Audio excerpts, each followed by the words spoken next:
Hello student, मैं एकता सिंह आप सभी का ज्ञान चैतन्य चैनल में बहुत बहुत स्वागत करती हूँ।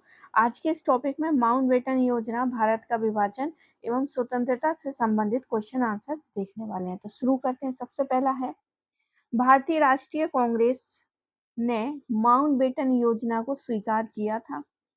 इसमें आर है कि वह द्विराष्ट्र सिद्धांत को मानती थी।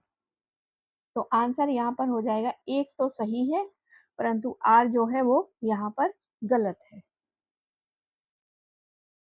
व्याख्या देखते हैं। 3 जून 1947 को माउंटबेटन योजना को भारतीय राष्ट्रीय कांग्रेस ने स्वीकार कर लिया।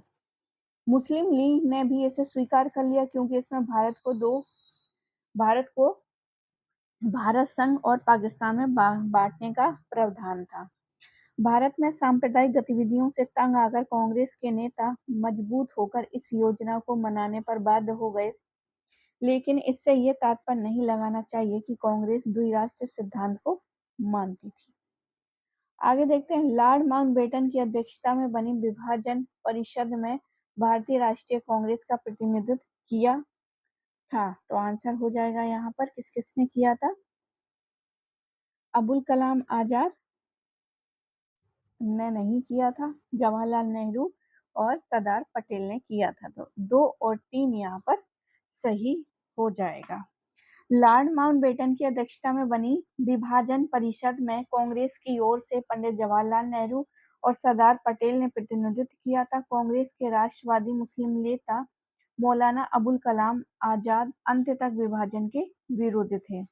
आगे है, भारतीय स्वाधीनता विधेयक को राजकीय स्वीकृति प्राप्त हुई थी। तो आंसर हो जाएगा,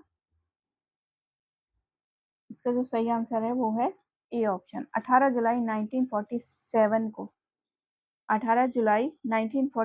को भारतीय स्वाधीनता विधेयक को राजकीय स्वीकृति प्राप्त हुई थी। आगे देखते हैं। माउंटबेटन योजना के आधार पर 4 जुलाई 1947 को ब्रिटिश संसद में भारतीय स्वतंत्रता विधेयक पेश किया गया था। 18 जुलाई 1947 को ही इसे स्वीकृति मिल गई थी। इसी के अनुसार 15 अगस्त 1947 को भारत और पाकिस्तान में देश का विभाजन कर दिया। अगला क्वेश्चन है, अंग्रेजों ने भारत को सन 1947 ईस्वी में स्वतंत्रता प्रदान की थी। आर कह रहा है कि अंग्रेज द्वितीय विश्व युद्ध में निर्बल हो चुके थे। तो आंसर हो जाएगा, ए और आर दोनों सही है, बस उसकी व्याख्या सही नहीं है। तो बी ऑप्शन यहाँ पर सही हो जाएगा।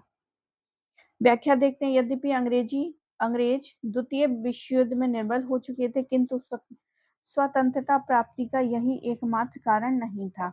अन्य कारण इस प्रकार है। साम्राज्यवाद का पतन, 2 महान शक्तियां रूस और अमेरिका का उदय, इंग्लैंड में श्रमिक दल का उदय, भारतीय राष्ट्रवाद को रोकने में अंग्रेजों की विफलता, भारतीय नौसेना का विद्रोह, वामपंथ का उभरना, राष्ट्रमंडल का विकल्प आदि। आगे देखते हैं। माउंटबेटन योजना आधार बनी थी देश के विभाजन की। किसकी? देश के विभाजन की। 22 मार्च 1947 को भारत के अंतिम वायसराय के रूप में लॉर्ड माउंटबेटन भारत आए थे। 3 जून को लॉर्ड माउंटबेटन ने भारत के विभाजन के साथ सत्ता हस्तांतरण की एक योजना प्रस्तुत की थी, जिसे माउंटबेटन के अलावा 3 जून योजना भी कहा जाता है। आगे देखते हैं। अखिल भारतीय कांग्रेस की 14 जून 1947 को संपन्न हुई बैठक में भारत विभाजन के विपक्ष में किसने मतदान किया था? तो आंसर हो जाएगा खान अब्दुल गफ्फार खां। अखिल भारतीय कांग्रेस की 14 जून 1947 की संपन्न हुई बैठक में भारत विभाजन के विपक्ष में मतदान सीमांत गांधी की उपाधि धारण करने वाले खान अब्दुल गफ्फार खां ने किया था, जबकि नेहरू, अब्दुल कलाम आजाद, सरदार पटेल और गोविंद वल्लभ पंत पक्ष में थे। माउंटबेटन योजना को कांग्रेस कार्य समिति की 3 जून 1947 की बैठक में स्वीकार कर लिया गया। 14 जून को गोविंद वल्लभ पंत ने देश विभाजन को स्वीकार किया। अबुल कलाम आजाद ने कहा है कि कांग्रेस कार्य समिति का फैसला सही नहीं है, लेकिन कांग्रेस के सामने कोई और रास्ता नहीं है। विरोध करने वाले नेता अब्दुल गफ्फार खां, राम मटवानी, डॉक्टर किचलू, पुरुषोत्तम दास टंडन, मौलाना हफीजुर रहमान आदि थे। आगे देखते हैं, अगला क्वेश्चन है, निम्नलिखित में से किसने 1947 के कांग्रेस कमेटी की बैठक द्वारा विभाजन के प्रस्ताव के पारित होने को राष्ट्रवाद का संप्रदायवाद के पक्ष में समर्पण के रूप में लिया था? तो आंसर डॉक्टर किचलू। कौन हो जाएगा? डॉक्टर किचलू। डॉक्टर किचलू ने 1947 में कांग्रेस कमेटी की बैठक द्वारा विभाजन के प्रस्ताव को पारित होने को राष्ट्रवाद का संप्रदायवाद के पक्ष में समर्पण कहा था। अगला क्वेश्चन है, नई दिल्ली में 1947 में आयोजित अखिल भारतीय कांग्रेस समिति की बैठक में निम्नलिखित में से किसने विभाजन के प्रस्ताव का समर्थन किया था? तो आंसर हो जाएगा अबुल कलाम आजाद। कौन कौन सा हो जाएगा? अबुल कलाम आजाद। नई दिल्ली 1947 में आयोजित अखिल भारतीय कांग्रेस समिति की बैठक में अबुल कलाम आजाद ने विभाजन के प्रस्ताव का समर्थन किया था। विभाजन प्रस्ताव को 14 जून 1947 के कांग्रेस समिति की बैठक में गोविंद बल्लभ पंत ने पेश किया था। आगे देखते हैं, भारतीयों को वर्ष 1947 में सार्वभौम सत्ता सौंपने की योजना निम्न में से किस नाम से जानी जाती है? तो माउंटबेटन योजना के नाम से। भारतीयों को वर्ष 1947 में माउंटबेटन योजना के तहत सार्वभौम सत्ता का हस्तांतरण किया गया था। आगे देखते हैं, कौन सी योजना भारतीय स्वतंत्रता का आधार बनी थी? तो माउंटबेटन योजना। आगे देखते हैं, अगला क्वेश्चन है, ब्रिटिश सरकार की सहमति से 3 जून 1947 को माउंटबेटन योजना प्रस्तुत की थी। इस योजना के आधार पर ही भारत विभाजन हुआ था। अगला देखते हैं, अगला क्वेश्चन, भारत विभाजन के समय विभाजन काउंसिल की अध्यक्षता किसने की थी? तो आंसर हो जाएगा लॉर्ड माउंटबेटन ने। भारत विभाजन के समय बनी विभाजन परिषद के अध्यक्ष लॉर्ड माउंटबेटन थे। कांग्रेस की तरफ से सरदार वल्लभ भाई पटेल तथा जवाहरलाल नेहरू इस समिति के सदस्य थे।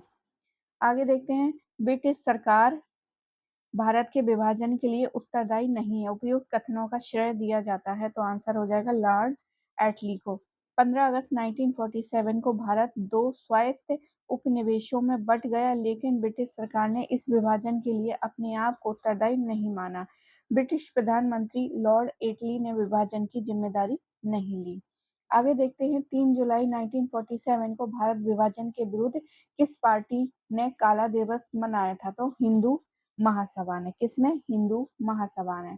हिंदू महासभा ने हमेशा भारत की अखंडता का समर्थन किया। उसने माउंटबेटन योजना का, जिसमें भारत के विभाजन की बात कही गई थी, घोर आलोचना की। 3 जुलाई 1947 को भारत विभाजन के विरुद्ध हिंदू महासभा में काला दिवस मनाया गया था।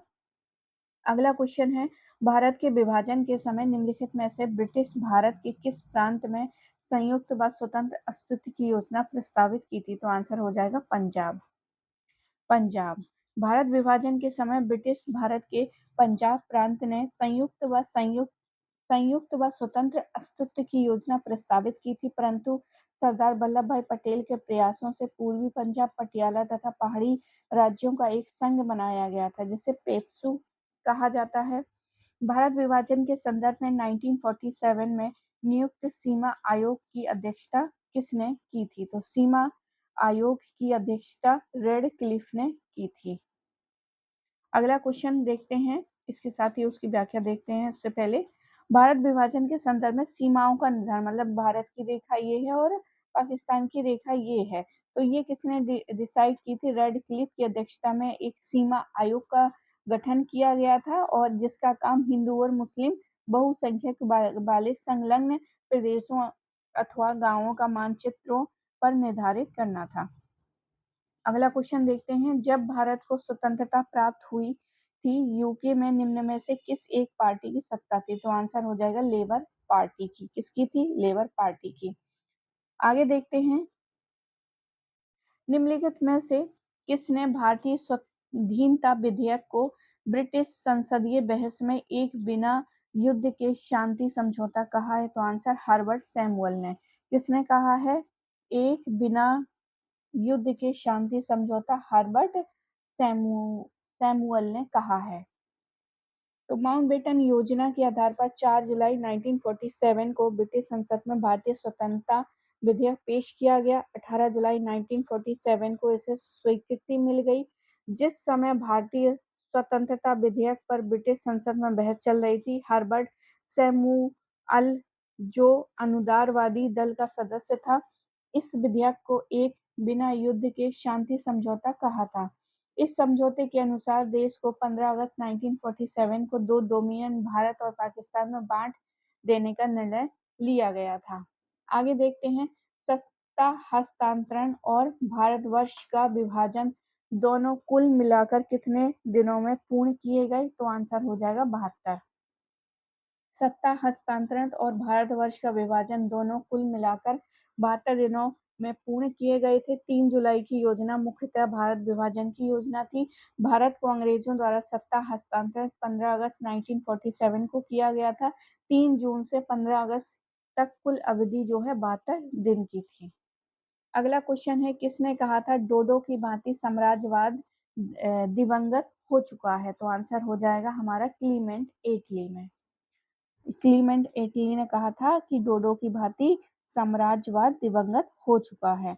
20 फरवरी 1947 को ब्रिटिश प्रधानमंत्री एटली ने घोषणा की है कि वह जून 1948 तक भारत को छोड़ देंगे। इस घोषणा को प्रभावी रूप देने के लिए लॉर्ड माउंटबेटन को गवर्नर जनरल बनाकर भारत भेजा गया। इसी समय क्लीमेंट एटली ने कहा कि डोडो की भांति साम्राज्यवाद दिवंगत हो चुका है। आगे देखते हैं अगला। यहाँ पे एक कोटेशन दिया है, मेरा अंतिम उद्देश्य प्रत्येक व्यक्ति की आंख से आंसू पोंछना है। तो ये महात्मा गांधी जी का कथन है। और ये 14 अगस्त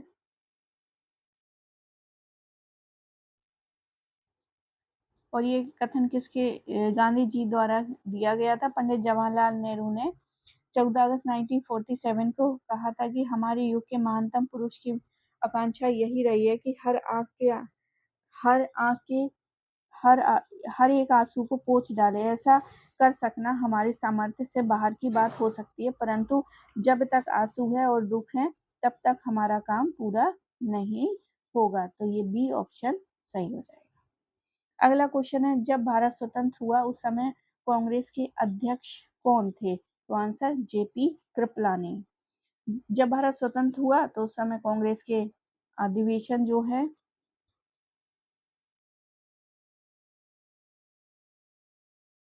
जब भारत स्वतंत्र हुआ उस समय भारतीय राष्ट्रीय कांग्रेस के अध्यक्ष जेपी कृपलानी थे। हालांकि 1947 के अधिवेशन में डॉक्टर राजेंद्र प्रसाद को भारतीय राष्ट्रीय कांग्रेस का जो है निर्वाचन किया गया था। और यहाँ पर जो महात्मा गांधी है वो बेलगाम 24 में थे और जवाहरलाल नेहरू जी का है लाहौर 1929 को। सरदार पटेल ने कराची अधिवेशन 29 मार्च 31 की अध्यक्षता की थी। अगला क्वेश्चन है, सबसे पहले अवसर पर भारत के प्रधानमंत्री की नियुक्ति की थी? तो आंसर हो जाएगा गवर्नर जनरल ने। 15 अगस्त 1947 को स्वतंत्र भारत के प्रथम गवर्नर जनरल के रूप में लॉर्ड माउंटबेटन की नियुक्ति की गई थी। उन्होंने जवाहरलाल नेहरू को स्वतंत्र भारत के प्रथम प्रधानमंत्री के रूप में शपथ दिलाई थी।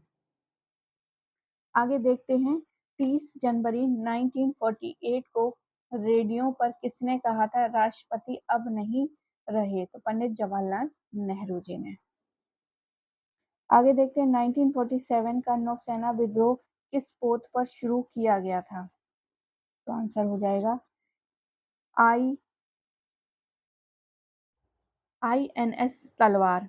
फरवरी 1946 को बंबई के आईएनएस तलवार नामक जहाज के नौसैनिकों ने एम.एस. खान के नेतृत्व में नौसैनिकों ने अंग्रेजी सत्ता के विरुद्ध विद्रोह किया था। सरदार वल्लभ भाई पटेल के आश्वासन पर नौसैनिकों ने अपनी बगावत समाप्त की थी। तो आई होप आपको ये वीडियो पसंद आया होगा। पसंद आया तो प्लीज लाइक करें, शेयर करें, सब्सक्राइब करें। मिलते हैं एक और वीडियो के साथ। पूरा वीडियो देखने के लिए आप सभी का बहुत बहुत धन्यवाद।